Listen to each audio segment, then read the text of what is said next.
বলছিলাম দ্বিতীয় বিশ্বযুদ্ধের কথা। সোভিয়েত ইউনিয়ন যখন জার্মানির কাছে একের পর এক শহর হারাতে থাকে, তখন রাশিয়ার স্টালিনগ্রাদ হয়ে ওঠে সবার কাছে একমাত্র গুরুত্বপূর্ণ শহর, যেটাকে রক্ষা করার জন্য তারা জীবনের শেষ চেষ্টাটুকু করে থাকে। আর সেখানে আবির্ভাব হয় এক অসাধারণ ভয়ানক স্নাইপারের, যার নাম হচ্ছে ভ্যাসিলি। কোনো রকম আর্মি ট্রেনিং ছাড়াই একের পর এক 200 জার্মানকে হত্যা করে থাকে একদম নিখুঁতভাবে, যা একদমই চমকে দেয় শক্তিশালী হিটলার বাহিনীকে। বলেছিলাম এমিনি অ্যাট দ্য গেটস মুভির কথা। গল্পের শুরুতে এক বরফে ঢাকা পাহাড়ি দৃশ্য দেখা যায়, যেখানে আমরা দেখি যে দুইজন মানুষ সেখানে লুকিয়ে আছে, তারা শিকার করতে এসেছে। সামনেই দেখা যায় যে একজন শিশু, যার নাম হচ্ছে ভ্যাসিলি, এবং সে তার দাদার সঙ্গে এসেছে শিকার করতে। তার দাদা তাকে শেখাচ্ছে যে কিভাবে শিকার করতে হয় এবং বোঝাচ্ছেন যে নিজেকে শান্ত রাখা কতটা জরুরি, যেন শিকার বুঝতেই না পারে যে সে শিকারে পরিণত হতে চলেছে। এখানে তাদের লক্ষ্য হচ্ছে নেকড়ে শিকার করা। সে নেকড়ে টুপ হিসেবে ঘোড়া বেঁধে রেখেছে এবং ব্যাসিলি এখানে সুযোগ খুঁজে ঠিক সুযোগ বুঝে সে গুলিও চালায়। তারপর সময় দ্রুত এগিয়ে যায় এবং আমাদের সামনে আসে 1942 সালের দৃশ্য, যখন জার্মান বাহিনী পুরো ইউরোপে হামলা চালায়। তারা রাশিয়া দখল করার চেষ্টা করছে এবং তাদের লক্ষ্য থাকে স্টালিনগ্রাদ শহর। যদি তারা এটি দখল করতে পারে তাহলে পুরো রাশিয়াকেই কবজা করতে পারবে। এই সময় আমরা দেখি ট্রেনে এক রুশ যুবক, সে এখন বড় হয়ে উঠেছে এবং স্টালিনগ্রাদ যুদ্ধে অংশ নিতে যাচ্ছে। ট্রেন ভর্তি রাশিয়ান সৈন্য। সেখানে সে এক মেয়েকে দেখে, যার নাম হচ্ছে তানিয়া। সে বই পড়তেছিল। হঠাৎ ট্রেন থেমে যায় এবং সৈন্যদেরকে জাহাজে উঠিয়ে নিয়ে যাওয়া হয় শহরের দিকে নদীপথে।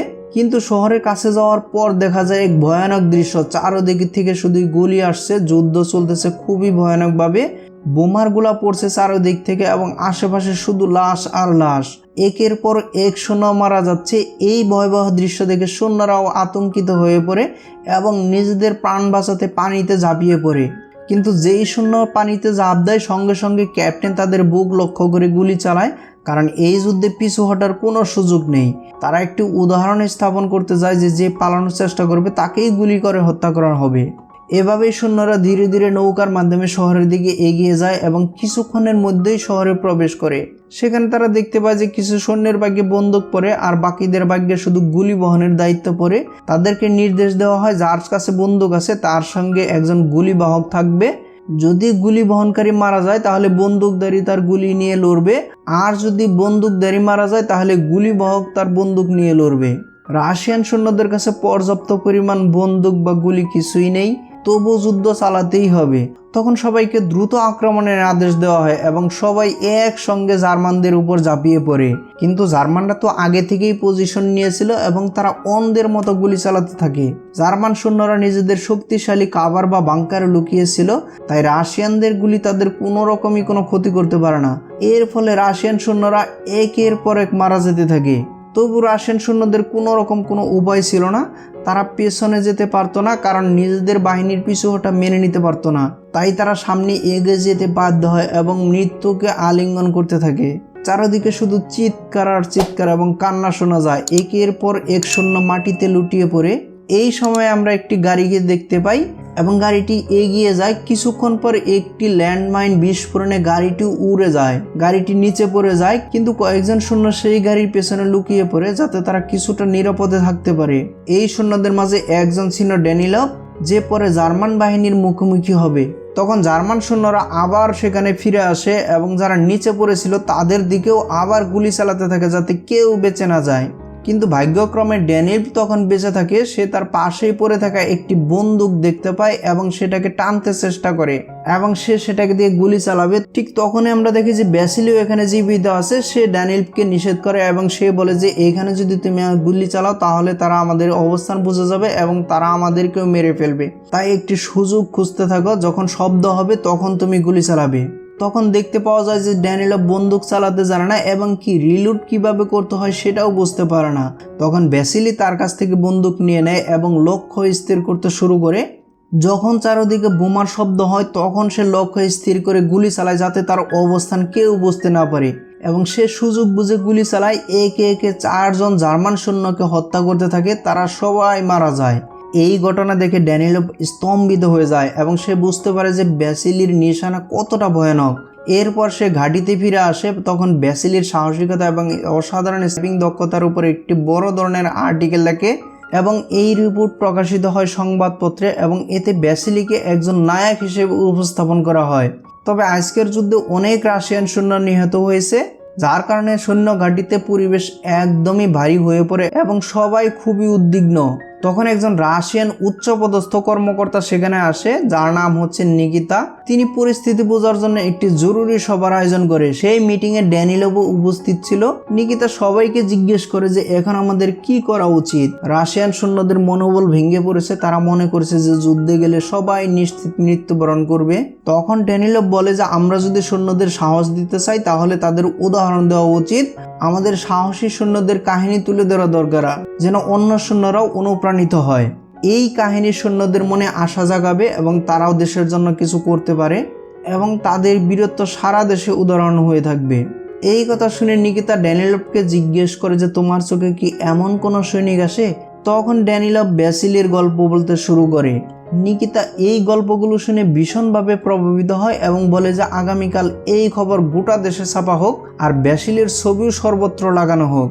আর এইভাবেই কিছুদিনের মধ্যে ব্যাসিলি পুরো দেশের নায়ক হয়ে ওঠে। তাকে সম্মানসূচকভাবে সেনার একটি গুরুত্বপূর্ণ ডিভিশনেও পাঠানো হয় আর ড্যানিলভকেও পদোন্নতি দিয়ে জেনারেল স্টাফে যোগ দেওয়া হয়। ব্যাসিলির বীরত্বের কাহিনী আন্তর্জাতিক রেডিওতেও সম্প্রচারিত হয় আর যে নতুন সৈন্যই সেনাবাহিনীতে যোগ দিচ্ছে সে ব্যাসিলির মতোই সাহসী হতে চায়। ব্যাসিলি স্নাইপারের মতো অনেক জার্মান সৈন্যকে গুলি করে হত্যা করেছে, এমনভাবে যে শত্রুরা বুঝতেও পারছে না যে কোথায় থেকে সেই গুলি এসেছে। কারণ এখন কেউ ব্যাসিলিকে দেখতে বা খুঁজে পায় না, সে দূর থেকেই কাজ শেষ করে দেয়। এভাবেই ধীরে ধীরে ব্যাসিলি জার্মান সেনাদের কাছে এক আতঙ্কের নাম হয়ে ওঠে। এরপর আমরা দেখি যে ব্যাসিলি আবার নিশানা নিচ্ছে এবং সফলভাবে একজন জার্মান সৈন্যকে হত্যা করেছে। তখন একটি ছোট ছেলে যার নাম হচ্ছে সাশা, সে তার কাছে আসে। সাশা বলে যে আমি তোমার বড় ভক্ত, আমি চাই তুমি আমাদের বাড়িতে এসো। ব্যাসিলি তার কথা শুনে রাজি হয়ে যায় এবং সাশার সঙ্গে তাদের বাড়িতে যায় এবং সাশার মা ব্যাসিলিকে আন্তরিকভাবে ধন্যবাদ জানায়। ব্যাসিলি যখনই দরজা খুলে তখন দেখে যে ড্যানিলভ সেখানে উপস্থিত আছে। ঠিক তখন সেখানে একটি মেয়ে আসে। এই মেয়েটি সেই মেয়ে যাকে আমরা ট্রেনে প্রথম দেখেছিলাম, তার নাম হচ্ছে তানিয়া।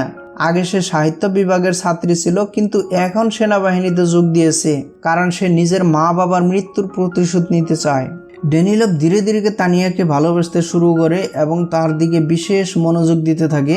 এদিকে দৃশ্য পরিবর্তন হয় জার্মান হেডকোয়ার্টারে। সেখানে আলোচনা চলছে যে কেন এখনো তারা এই শহরের উপর নিয়ন্ত্রণ নিতে পারতেছে না। কিছু অফিসার বলছে যে সেনাদের পিছু হটানো উচিত, কিন্তু হিটলার এই সিদ্ধান্তে একেবারেই রাজি নয়। সে শহর দখল করতে চায় এবং এই জন্য একজন বিশেষ স্নাইপার মেজর কুয়েনিককে ডাকা হয়। হিটলার মনে করে যে একমাত্র ব্যাসিলি জার্মান বাহিনীকে রুখে দিচ্ছে, তাই কুয়েনিককে দায়িত্ব দেওয়া হয় ব্যাসিলিকে হত্যা করতে। কুয়েনিক এই দায়িত্ব গ্রহণ করে এবং বলে যে আমি একটি ফাঁদ তৈরি করবো যাতে ব্যাসিলি নিজেই আমার সামনে এসে ধরা দেয়। এদিকে আমরা ব্যাসিলিকে দেখি যে সে জানতে পারে যে জার্মান স্নাইপার ইতিমধ্যে 5 জন রাশিয়ান স্নাইপারকে মেরে ফেলেছে, তাই সে তার দল নিয়ে সেখানে যায়। কিন্তু পৌঁছানোর সঙ্গে সঙ্গে এক গুলিতে তাদের এক সঙ্গীও নিহত হয়। এই ঘটনার পর অন্যরাও বেশি প্রভাবিত হয়ে পড়ে। এদিকে আমরা দেখি যে ড্যানিলভ সেখানে সাশার বাড়িতে আছে, সে আহত, তাই তানিয়ার সঙ্গে কথা বলতে শুরু করে। তখনই আমরা জানতে পারি যে তানিয়া জার্মান ভাষা বলতে পারে। এই কারণে সে তানিয়াকে একটি চাকরির প্রস্তাব দেয় যে জার্মান গোয়েন্দার ইউনিটের সঙ্গে কাজ করার। সে বলে যে তুমি আমাদের জন্য জার্মানদের কথাবার্তা শুনে অনুবাদ করে দিবে, এতে আমাদের বোঝা সহজ হবে যে জার্মানরা পরবর্তী পদক্ষেপ কি নিতে চলেছে। তানিয়া সে বলে যে সে এই কাজে আগ্রহী নয়, কারণ সে মূলত ফ্রন্ট লাইন থেকেই কাজ করতে চায়। কিন্তু ড্যানিলভ তাকে বোঝাতে থাকি। এইদিকে আমরা আবার ব্যাসিলিকে দেখি, সে যত জার্মান সৈন্য মেরেছে তার রেকর্ডও রাখা হচ্ছে। এই সময় ব্যাসিলি ও তার 2 সহযোগী একটি অভিযানে বের হয়। হঠাৎ এক সহযোগীকে পেছনে রেখে এগিয়ে যায়, কিন্তু তখন তৃতীয় সহযোগী গুলি করে হত্যা করা হয়। তখন বোঝা যায় যে এটা ছিল জার্মানদের একমাত্র ফাঁদ। তারা ইচ্ছে করেই ব্যাসিলিকে এই জায়গায় ডেকেছিল। ব্যাসিলি বুঝে যায় যে ফাঁদ পাতা হয়েছে এবং একটি ভবনের মধ্যে সে ঢুকে পড়ে। এই ভবনের ভিতরে একটি জ্বলন্ত সিগারেট দেখে সে বুঝতে পারে যে এখানে কেউ আছে। তখন আমরা দেখি যে এই ভবনের মধ্যে একজন স্নাইপার লুকিয়ে আছে, সেটা আর কেউ নাই, সেই হচ্ছে মেজর কুয়েনিক। তখন ওই জার্মান এয়ারফোর্স এই ভবনের কাছাকাছি আসে এবং বোমাবর্ষণ শুরু করে। এই অবস্থায় ব্যাসিলির সহকারী অত্যন্ত ভীত হয়ে পড়ে এবং ব্যাসিলি তাকে বোঝায় যে তুমি যদি এখন ভবন থেকে বের হও তাহলে কোয়েনিক তোমাকে গুলি করে শেষ করে ফেলবে। কিন্তু সে ভীষণ ভয় পেয়ে যায় এবং পালানোর চেষ্টা করে, তখন সে নিহত হয়। তারপর ব্যাসিলি সেই ভবন থেকে কোনো রকম ভাবে বের হয়ে যায়। এইদিকে ড্যানিলভ জানতে পারে যে ব্যাসিলিকে ফাঁদে ফেলা হয়েছিল এবং মেজর কোয়েনিক অত্যন্ত দক্ষ একজন স্নাইপার, যিনি একসময় জার্মানিতে স্নাইপারদের প্রশিক্ষণ দিতেন। ড্যানিলভ আরও বলে যে সে স্নাইপারদের জন্য একটি প্রশিক্ষণ স্কুলও চালাতো এবং বহু ভয়ঙ্কর ভয়ঙ্কর স্নাইপার সে তৈরি করেছে। তখন ব্যাসিলিকে সহায়তা করার জন্য একজন রাশিয়ান স্নাইপারকে পাঠানো হয়, যার নাম হচ্ছে কুলিক। ড্যানিল তাকে বলে যে কুলিক কোয়েনিক সম্পর্কে সব কিছু জানে, সে তোমার সঙ্গে থাকবে। পরে তানিয়াও এসে ব্যাসিলির সঙ্গে কথা বলে এবং জানা যায় যে ব্যাসিলির একটি ইন্টারভিউ হতে চলেছে, সেখানে অনেক সাংবাদিক থাকবে। ব্যাসিলি মিডিয়ার সামনে যায়, কিন্তু হঠাৎ তার নিজের পুরনো স্মৃতি মনে পড়ে, যখন সে শৈশবে একটি নেকড়েকে গুলি করতে গিয়েছিল কিন্তু গুলিটা লক্ষ্যভ্রষ্ট হয়েছিল আর নেকড়েটি তার গোড়াকে মেরে ফেলেছিল। এই দুঃস্বপ্ন তাকে মানসিকভাবে অনেক কষ্ট দেয় এবং ব্যাসিলি কোনো রাত্রে এই স্বপ্ন আবার দেখতে থাকে। ঘুমন্ত ব্যাসিলিকে তখন ডেকে তোলা হয় নতুন একটা মিশনের জন্য, আর তখন তার সাথে আরও একজন স্নাইপার থাকে যার নাম হচ্ছে ভলেদিয়া। তারা ফ্যাক্টরিতে ঢুকেই সামনে একটি টেলিফোন লাইনে একদম শুট করে দেয়। টেলিফোন লাইনটি মেরামতের জন্য একজন টেকনিশিয়ান আসে সেখানে মেরামত করার জন্য, তখনই কুলকিপ তাকে শুট করে একদম শুইয়ে দেয়। এরপর ভ্যালোরিয়া সেখান থেকে বের হয়ে যায় খাবারের জন্য, কিন্তু দুর্ভাগ্যবশত সে জার্মানিদের হাতে ধরা পড়ে। এদিকে মেজর সেদিন অফিসেই বসেছিল এবং সে কোথায় কোথায় স্নাইপিং অ্যাটাক হয়েছে সব কিছু খোঁজ নিতে থাকে। সেখানে মেজরকে একজন বলে যে একটা ফ্যাক্টরিতে 3 জন লাইনম্যানকে অ্যাটাক করা হয়েছে, কিন্তু সেখানে আমরা একজনকে ধরার জন্য সক্ষম হয়েছি। তখন কোনিক সেই সৈন্যর কাছে আসে এবং তাকে জিজ্ঞেস করে যে তোমাদের লোকজন অর্থাৎ ভ্যাসিলি এখন কোন জায়গাতে আছে, কিন্তু সে কোনো ক্রমে কিছু বলে না। তখন তারা প্ল্যান করে যে তাকে জার্মান পোশাক পরিয়ে আবার রিপেয়ার করার জন্য পাঠানো হবে, যাতে জার্মান ভেবে তাকে হত্যা করে এবং ভ্যাসিলির সঠিক ইনফরমেশন জানা যায় যে সে কোথায় অবস্থান নিচ্ছে। ঠিক তাকে জোর করে জার্মান পোশাক পরিয়ে দেয় এবং তাকে মেরামতের লোক সেজে একই জায়গায় পাঠিয়ে দেয়, যাকে রাশিয়ান স্নাইপার তাকে জার্মান ভেবে তার উপরে গুলি চালায় এবং কোয়েনিক তার সঠিক অবস্থান জানতে পারে। হয় ঠিক তাই, যখন সেই লোক সামনে যায় ব্যাসিলি ভাবে যে আসলেই সে জার্মান, তাই ভুল করে সে তার সঙ্গীকে গুলি করে ফেলে। এদিকে কোনগো ব্যাসিলির লোকেশন জেনে যায় যে সে কোথায় অবস্থান করেছে। এদিকে কোয়েনিক তাদের এক্সিট পয়েন্টে স্নাইপিং তাক করে ধরে থাকে এবং ব্যাসিলি এবং তার সঙ্গী যখন সেইখান থেকে বের হওয়ার চেষ্টা করে, প্রথমে ব্যাসিলির সঙ্গী সেখান থেকে লাফ দেয়, কিন্তু ওদিকে তাক করে রাখা কোয়েনিক তার স্নাইপিং শট দিয়ে একদম তার মাথার খুলি উড়িয়ে দেয় এবং ব্যাসিলি সেখানেই থেকে যায়। ব্যাসিলির মন একদম ভেঙে থাকে এবং সে বুঝে যায় যে এই যেন তেন স্নাইপার নয়, তার কাছে ব্যাসিলি কিছুই না।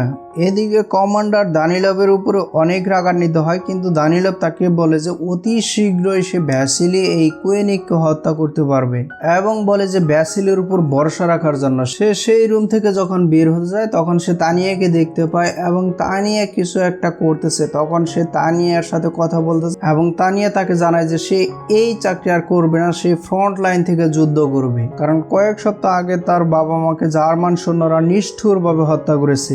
এদিকে আমরা দেখি যে কোয়েনিক সেই শিশুটির সাথে আবার কথা বলছে এবং সে তাকে চকলেট এবং মরিচ দেয় এবং তাকে জিজ্ঞেস করে যে ব্যাসিলি কোথায় দিয়ে বের হবে। তখন শিশুটি জানায় যে ব্যাসিলি কারখানার দিক দিয়ে বের হবে, কিন্তু শিশুটি তো ড্যানিলভের হয়ে কাজ করতো, সে তাদের পজিশন অর্থাৎ সে কোয়েনিকের পজিশন আবার ব্যাসিলিকেও বলে দেয়।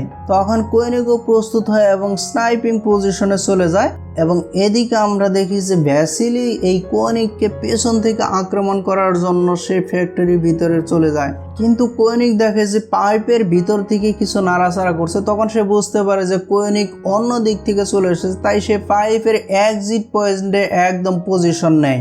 যখন ব্যাসিলির সঙ্গে পাইপ থেকে বের হয়, কোয়েনিক সরাসরি তাকে বুকে গুলি করে মেরে ফেলে। তখন তাড়াহুড়ো করে ব্যাসিলি একটি ব্যাকআপে চলে যায় এবং তার হাত থেকে রাইফেলে পড়ে যায়। সে রাইফেলটার দিকে তাকায় এবং কোয়েনিকও তখন তাকে লক্ষ্য করে আছে। ব্যাসিলি বুঝতে পারে যে সে হয়তো এখান থেকে আর বাঁচতে পারবে না। এদিকে ড্যানিলভ সেনাবাহিনীর দিকে যুদ্ধ প্রস্তুত করে এবং তারা সবাই যুদ্ধে যাওয়ার জন্য প্রস্তুত হয়। তানিয়াও তাদের সঙ্গে যেতে চায়, কিন্তু অনেকেই তাকে মানা করে। তখন তানিয়া জানতে পারে যে ভ্যাসিলি বিপদে পড়ে আছে এবং সে ব্যাকুল হয়ে পড়ে। তখন ড্যানিলভ বুঝতে পারে যে তানিয়া আসলে ভ্যাসিলিকে ভালোবাসে, তাকে নয়। সে কষ্ট পেলেও বুঝতে পারে যে তানিয়ার ভালোবাসা আসল। তানিয়া দ্রুত ভ্যাসিলির কাছে পৌঁছে যায়। ভ্যাসিলি তখন বুঝে যায় যে আশেপাশে কেউ আছে। তখন ভ্যাসিলি তানিয়াকে দেখে বলে যে একটু না নড়তে, কারণ এই দেয়ালের পেছনে কিন্তু স্নাইপার লুকিয়ে আছে। এরপর ভ্যাসিলি তানিয়াকে বলে যে একটি বড় কাচের টুকরা সেই জানালার দিকে ধরতে, যাতে আলোর ঝলকানিতে সে কিছু সময় বিভ্রান্তিতে পড়ে যায়। ঠিক তানিয়া তাই করে। তখনই সে আলোর ঝলকানিতে কিছু সময়ের জন্য বিভ্রান্তিতে পড়ে যায়। তখন ভ্যাসিলি দৌড়ে উঠে সে রাইফেলটি হাতে নেয় এবং সোজা গুলি চালায়। গুলি কোয়েনিগের হাতে লাগে আর সে আহত অবস্থায় সেখান থেকে পালিয়ে যায়। রক্ত ঝরার পর সবাই একটু শান্ত হয় আর দেখা যায় যে সবাই ধীরে ধীরে যুদ্ধ থেকে ফিরে এসেছে। এদিকে তানিয়া এবং ভ্যাসিলি আরও কাছাকাছি আসতে শুরু করে। ভ্যাসিলি বলে যে যুদ্ধ শেষ হলে তারা আবার ফ্যাক্টরিতে সুপারভাইজারের কাজ করবে। তানিয়া তার প্রতি আরও আকৃষ্ট হয়ে পড়ে এবং তারা একে অপরের চোখে চোখ রাখে। তানিয়া এবং ভ্যাসিলি রাতে সৈন্যদের শিবিরে একসাথে ঘনিষ্ঠ সময় কাটায়। পরের দিন সকালে ভ্যাসিলি ড্যানিলভের সাথে আবার দেখা করে এবং বলে যে আমি চাই না তুমি কাগজ আমার সম্পর্কে কিছু লেখো। আমি শুধু একজন সাধারণ সৈনিক হিসেবে কাজ করতে চাই। আমি কোনো হিরো নই এবং হিরো সাজতেও চাই না।